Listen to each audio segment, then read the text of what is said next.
नमस्कार, मी प्राध्यापक संजय वैद्य, अर्थशास्त्र विभाग, राब नारायणराव बोरावके महाविद्यालय, श्रीरामपूर. MA अर्थशास्त्र भाग 2 यासाठीच्या संशोधन पद्धती नावाचा पेपर आहे, रिसर्च मेथॉडॉलॉजी. त्यामधला जो अभ्यासक्रम आहे त्याच्यातला तिसरं जे युनिट आहे त्या तिसऱ्या युनिटचा जो भाग आहे, तथ्य संकलन म्हणजे काय, तथ्याचं महत्त्व आपण मागच्या व्हिडिओमध्ये पाहिलं. आजच्या व्हिडिओ लेक्चरमध्ये आपण तथ्याचे स्रोत, प्राथमिक तथ्य आणि दुय्यम तथ्य असा आपण विचार करणार आहोत की source of data, primary data and secondary data. की सांगण्याचं तात्पर्य की संशोधन म्हणजे कल्पनाशक्तीचा उपयोग करून मांडलेलं विधान नसतं. की संशोधनामध्ये कल्पनाशक्तीनं, कल्पकतेनं एखादा अनुमान काढणं, एखादी संकल्पना मांडणं याला फारसा वाव नसतो. संशोधन कार्यामध्ये की वैज्ञानिक पद्धतीनं संशोधन करायचं असेल तर सदर संशोधकाला आपल्या अभ्यास विषयासंदर्भात उपयुक्त, आवश्यक उद्दिष्टाला अनुलक्षून जी माहिती असते ती वेगवेगळ्या वैज्ञानिक पद्धतीचा अवलंब करून, वेगवेगळ्या तंत्राचा अवलंब करून उपलब्ध करावी लागते. त्या माहितीवर प्रक्रिया करून निष्कर्ष काढावे लागतात. म्हणजे संशोधन कार्यामध्ये कल्पनाशक्तीचा उपयोग करून मांडण्यात येणारे अनुमान म्हणजे संशोधन नव्हे. की संशोधन म्हणजे कल्पनाशक्तीच्या आधारे काही आपण जसं लिटरेचरमध्ये चारोळ्या, कविता करतो तसं करता येत नाही.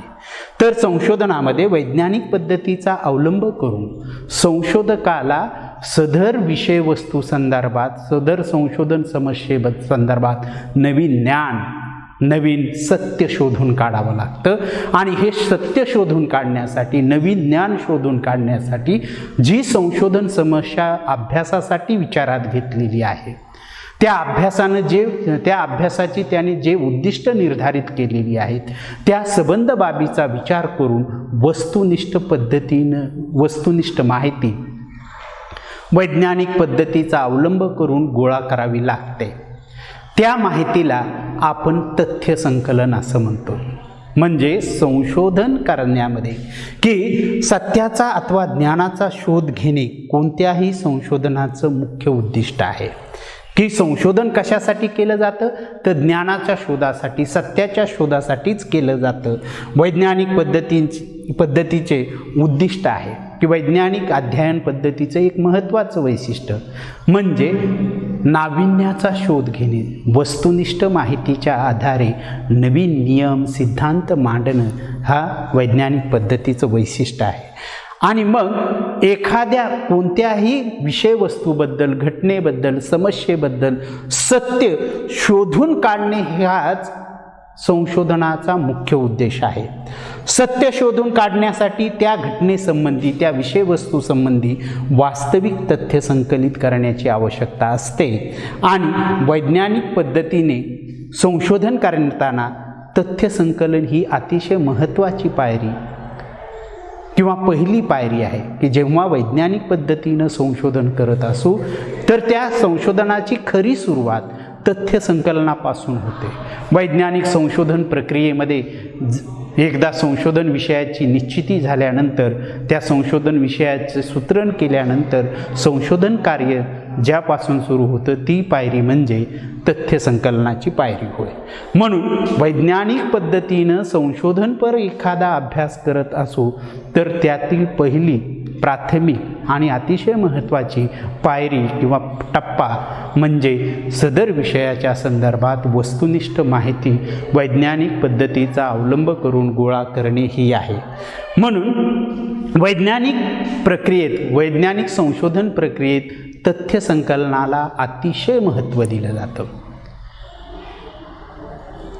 तथ्य संकलनाला अतिशय महत्त्व दिलं जातं. संशोधन कार्याची, यावरून आपल्याला असं म्हणता येईल की संशोधन कार्याची खऱ्या अर्थानं सुरुवात ही तथ्य संकलनापासूनच होते आणि संशोधन कार्याचा समारोप हा देखील तथ्याच्या आधारेच केला जातो. की तथ्य संकलनाच्या आधारे त्याच्यावर प्रक्रिया करून निष्कर्ष काढले जातात आणि निष्कर्ष काढून ते मांडले जातात, तेव्हा ते संशोधन प्रक्रिया संपते. परंतु निष्कर्ष कशाच्या आधारे काढले जातात? तर तथ्याच्या विश्लेषणाच्या आधारे.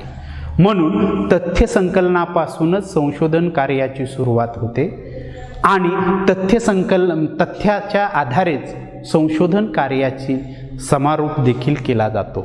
म्हणजे संशोधन प्रक्रियेत तथ्य संकलन ही प्रक्रिया अतिशय महत्त्वाची आहे. संशोधन कार्याची प्रस्थापित सिद्धांताची नियमाची विश्वसनीयता तपासण्यासाठी देखील तथ्य संकलन करावं लागतं. नवीन ज्ञान किंवा सत्य शोधून काढण्यासाठी देखील तथ्य संकलन करावं लागतं. वेगवेगळ्या चलामधील वेगवेगळ्या विषयवस्तूमधील सहसंबंधाचं स्वरूप स्पष्ट करण्यासाठी देखील आपल्याला तथ्य संकलन करावं लागतं. त्याचबरोबर समस्येची जी समस्या माहीत नाही, एखादा विषय माहीत नाही, त्या विषयाबद्दल फारसं संशोधन झालेलं नाही, त्या विषयाच्या संदर्भात सैद्धांतिक माहिती नाही, अशा नवीन संशोधन समस्येची ओळख जरी करून द्यायची असेल तरी त्या विषयवस्तू संदर्भात, त्या संशोधन समस्येसंदर्भात वस्तुनिष्ठ माहिती, आकडेवारी म्हणजेच तथ्य संकलन करावं लागतं. म्हणून यावरून संशोधन कार्यात तथ्य संकलन हा गाभा आहे. किंवा असंही म्हटलं जातं की तथ्य संकलन हा संशोधन कार्याचा आत्मा आहे, की खऱ्या अर्थानं तथ्य संकलनाचं कार्य यापासूनच संशोधन कार्य सुरू होतं आणि संशोधन कार्याचा समारोप देखील तथ्याच्या आधारेच केला जातो. म्हणून संशोधन पद्धती किंवा संशोधन कार्याचा आत्मा म्हणून तथ्य संकलनाकडे पाहिलं जातं. त्यानंतर संशोधन कार्यात किंवा की आपण संशोधनाचा विषय निश्चित केला, संशोधनाची उद्दिष्ट निश्चित केली की त्या उद्दिष्टाला अनुलक्षून, त्या उद्दिष्टाचा विचार करून आवश्यक उपयुक्त माहिती वेगवेगळ्या स्वरूपाची असते आणि ती माहिती गोळा करण्यासाठी वेगवेगळ्या पद्धती आणि तंत्राचा अवलंब केला जातो. परंतु माहितीच्या स्वरूपावरून किंवा माहितीच्या उगमस्थानावरून, ओरिजिन म्हणतो आपण, की माहितीच्या उगमस्थानावरून, माहितीच्या स्वरूपावरून माहितीचे म्हणजेच तथ्याचे ढोबळ मानानं 2 भागात वर्गीकरण केलं जातं. ते म्हणजे प्राथमिक तथ्य आणि प्राथमिक स्रोत असंही म्हणतो आपण. दुय्यम तथ्य आणि दुय्यम स्रोत, दुय्यम माहितीचे स्रोत अशी विभागणी केली जाते. की एखाद्या संशोधनासाठी आवश्यक असणारी माहिती वेगवेगळ्या स्वरूपाची असते. काही माहितीचे स्वरूप स्वरूप असं असतं की ती माहिती स्वतः संशोधकाला त्या माहितीचे म्हणजे त्या विषय क्षेत्रामध्ये जाऊन गोळा करावी लागते आणि काही माहिती संशोधकाला इतरांनी गोळा केलेली असते, तिचा वापर फक्त आपली उद्दिष्ट साध्य करण्यासाठी करावा लागतो. अशा स्वरूपाची माहिती आहे. या स्वरूपावरून माहितीचे म्हणजे संशोधनासाठी आवश्यक असणाऱ्या तथ्य सामुग्रीची विभागणी 2 प्रकारात केली जाते आणि ती म्हणजे प्राथमिक तथ्य सामुग्री आणि दुय्यम तथ्य सामुग्री असे केली जाते. त्याला आपण इंग्लिशमध्ये प्रायमरी डेटा आणि सेकंडरी डेटा असं म्हणतो. आता की प्राथमिक माहिती कशी, तर संशोधन समस्येच्या अनुषंगाने किंवा संशोधन समस्येची जी उद्दिष्ट आहेत त्याला अनुसरून आवश्यक असणारी माहिती आणि आकडेवारी स्वतः संशोधक प्रथमच प्रयत्नातून मिळवतो. की याच्या आधी तशी माहिती मिळवण्याच्या संदर्भात कुणीही प्रयत्न केलेला नाही. ती माहिती स्वतः पहिल्या प्रयत्नातून स्वतः संशोधक गोळा करतो, त्याला प्राथमिक माहिती असे म्हणतात. की प्राथमिक माहिती म्हणजे काय, तर संशोधन समस्येसंदर्भात उद्दिष्टाला अनुलक्षून आवश्यक असणारी, उपयुक्त असणारी जी माहिती आहे, जी तथ्य सामुग्री आहे, ती तथ्य सामुग्री स्वतः संशोधक प्रथम प्रयत्नातून गोळा करतो अशा तथ्यसामुग्रीला प्राथमिक तथ्यसामुग्री असे म्हणतात, प्रायमरी डेटा म्हणतात. आणि अशी तथ्यसामुग्री गोळा करण्यासाठी ज्या ज्या पद्धतीचा, ज्या ज्या तंत्राचा अवलंब केला जातो त्याला प्राथमिक तथ्यसामुग्रीची स्रोत किंवा प्राथमिक तथ्यसामुग्री संकलित करण्याच्या पद्धती असं म्हणतात.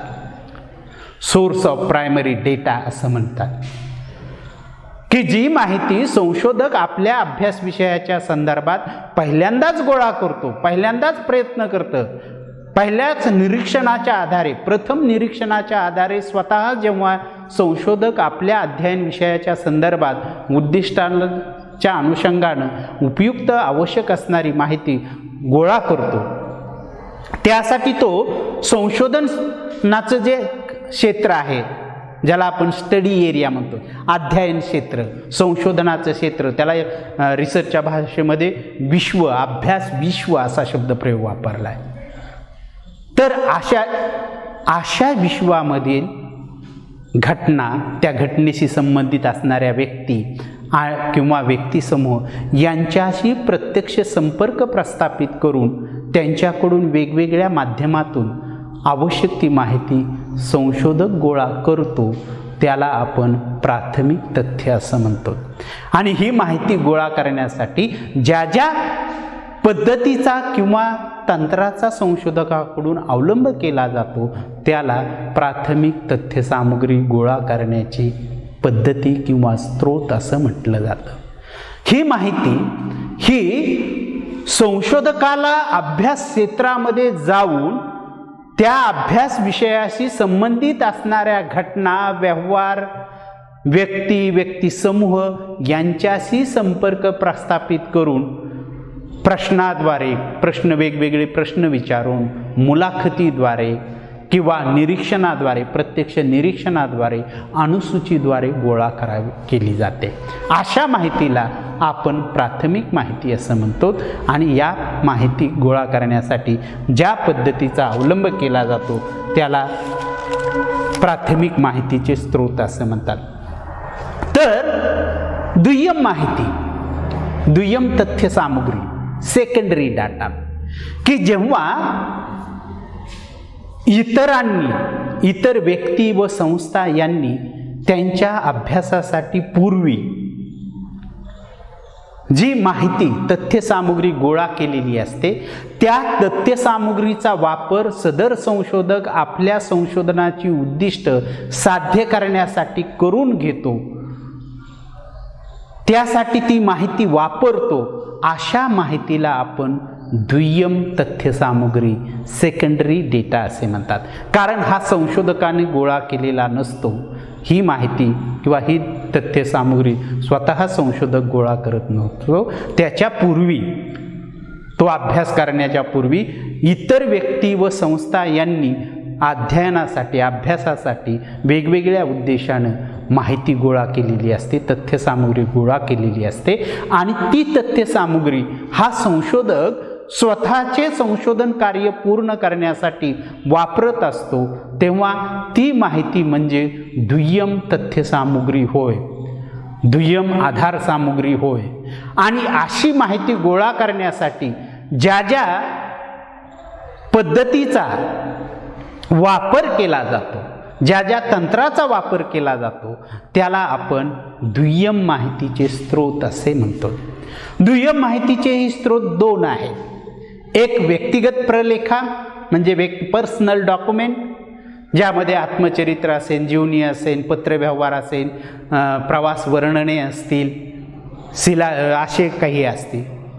आणि दुसरं सार्वजनिक प्रलेखा, त्याला आपण पब्लिक डॉक्युमेंट म्हणतो. त्यामध्ये मग काय सरकारचे अहवाल असतील, वेगवेगळ्या संस्थेचे अहवाल असतील, जनगणनेचे अहवाल असतील, पुस्तकं असतील, रिसर्च पेपर असतील, वेगवेगळ्या मासिकं असतील, यांच्यामध्ये जे जे काही लिटरेचर प्रकाशित झालेलं आहे त्याचा समावेश होतो. म्हणजे सांगण्याचं तात्पर्य की दुय्यम आधार सामुग्री म्हणजे अशा स्वरूपाची माहिती की या संशोधकाच्या पूर्वी इतर संशोधकांनी, अभ्यासकांनी आपल्या अभ्यास करण्यासाठी वेगवेगळ्या उद्देशानं एखाद्या विषयवस्तू संदर्भात माहिती गोळा केलेली असते, ती माहिती संशोधक आपलं संशोधन कार्य पूर्ण करण्यासाठी वापरतो, अशा माहितीला आपण दुय्यम आधार सामुग्री, दुय्यम तथ्य सामुग्री असं म्हणतो, सेकंडरी डेटा. आणि ही माहिती ज्या ज्या स्रोताच्या माध्यमातून उपलब्ध होते त्याची विभागणी व्यक्तिगत प्रलेखा म्हणजे पर्सनल डॉक्युमेंट आणि सार्वजनिक प्रलेखा म्हणजे पब्लिक डॉक्युमेंट अशा प्रकारे केली जाते. म्हणजे सांगण्याचं तात्पर्य की प्राथमिक माहिती आणि दुय्यम माहिती की ढोबळमानानं संशोधनासाठी आवश्यक असणारी तथ्य सामुग्री ही विविध स्वरूपाची असते आणि ती माहिती मिळवण्यासाठी वेगवेगळ्या पद्धती आणि तंत्राचा अवलंब केला जातो. त्यावरून ढोबळमानानं तथ्य सामुग्रीचे 2 प्रकार पडतात किंवा 2 भागात वर्गीकरण केलं जातं. एक भाग म्हणजे प्राथमिक तथ्य सामुग्री, ज्याला आपण इंग्लिशमध्ये प्रायमरी डेटा म्हणतो. अशा प्रकारचा प्राथमिक माहिती ही संशोधक आपल्या संशोधन समस्येची जी उद्दिष्ट आहेत त्या उद्दिष्टाला अनुलक्षून जी आवश्यक माहिती आहे, जी माहिती उपयुक्त आहे, अशी माहिती स्वतः प्रथम प्रयत्नातून अभ्यास क्षेत्राशी संपर्क प्रस्थापित करून मुलाखत, प्रश्नावली, अनुसूची किंवा निरीक्षण याद्वारे संकलित करतो. अशा स्वरूपाच्या माहितीला आपण प्राथमिक माहिती असं म्हणतो. आणि ह्या माहिती संकलित करण्यासाठी ज्या ज्या माध्यमाचा वापर केला जातो, ज्या ज्या पद्धतीचा वापर केला जातो, त्या पद्धतीला आपण प्राथमिक तथ्य संकलनाचे स्रोत किंवा पद्धती असं म्हणतो. तर दुसरी माहिती अशा स्वरूपाची असते की इतर संस्था, इतर व्यक्ती यांनी त्यांच्या अभ्यासासाठी वेगवेगळ्या उद्देशाने ती माहिती गोळा केलेली असते, परंतु संशोधक ही माहिती आपलं संशोधन कार्य पूर्ण करण्यासाठी किंवा आपला हेतू साध्य करण्यासाठी, आपले उद्देश साध्य करण्यासाठी वापरत असतो, त्यासाठी ती माहिती संकलित करत असतो. अशा माहितीला आपण दुय्यम तथ्य संकलन किंवा दुय्यम तथ्य सामुग्री असं म्हणतो किंवा दुय्यम आधार सामुग्री, त्याला इंग्लिशमध्ये सेकंडरी डेटा असं म्हणतात. आणि ही माहिती गोळा करण्यासाठी ज्या ज्या पद्धतीचा अवलंब केला जातो त्याला आपण काय म्हणतो की दुय्यम तथ्य संकलनाच्या पद्धती किंवा स्रोत असं म्हणतो. मग की प्राथमिक तथ्य संकलनाच्या 2 पद्धती आहेत. एक तर प्रत्यक्ष संशोधन क्षेत्राशी संबंधित किंवा संशोधन समस्येशी संबंधित असणारे घटना, व्यक्ती, व्यवहार यांच्याशी संशोधक संपर्क प्रस्थापित करतो आणि प्रश्न, मुलाखत यांच्या माध्यमातून माहिती गोळा करतो. हा एक प्रकार की प्राथमिक माहिती या पद्धतीने गोळा केली जाते. किंवा दुसरा प्रकार की संशोधक दुय्यम माहिती प्राथमिक माहिती गोळा करण्यासाठी प्रत्यक्ष अभ्यास क्षेत्रात जाऊन प्रत्यक्ष निरीक्षणाच्या आधारे सहभागी होऊन की आदिवासींच्या रूढी, चाली, रीती, परंपरा यांचा जर अभ्यास करायचा असेल आणि संशोधक त्यांच्या कबिल्यात जाऊन राहत असेल आणि त्यांच्या सगळं अवलोकन करून, निरीक्षण करून त्याची टिप्पण करून घेत असेल तर ह्या निरीक्षणाद्वारे माहिती संकलित करणं हा एक प्रकार. म्हणजे सांगण्याचं तात्पर्य की प्राथमिक तथ्य आणि दुय्यम तथ्य सामुग्री हे तथ्य सामुग्रीचे 2 भाग आहेत. आणि ही तथ्य सामुग्री ज्या ज्या पद्धतीनं, ज्या ज्या माध्यमातून गोळा केली जाते त्याला प्राथमिक तथ्य सामुग्री संकलित करण्याच्या पद्धती किंवा स्रोत असं म्हणतात. किंवा दुसरं दुय्यम माहिती ज्या ज्या माध्यमातून गोळा केली जाते, ज्या ज्या पद्धतीनं गोळा केली जाते त्याला. परंतु की संशोधन कार्यासाठी आवश्यक असणाऱ्या माहितीचं स्वरूप वेगवेगळं आहे, विभिन्न आहे. आणि ती माहिती गोळा करण्यासाठी अनेक पद्धती, अनेक माध्यमांचा वापर केला जातो. म्हणून काही अर्थशास्त्रज्ञांनी, काही तज्ज्ञांनी, अभ्यासकांनी तथ्य म्हणजे तथ्य सामुग्रीचे वेगवेगळ्या पद्धतीनं वर्गीकरण केलेलं आहे. त्यातलं पहिलं जर आपण पाहिलं तर श्रीमती पी व्ही यंग यांच्या मते तथ्यसामुग्रीच्या स्रोताचे 2 भाग आहेत, 2 प्रकार पडतात. एक म्हणजे प्रलेखित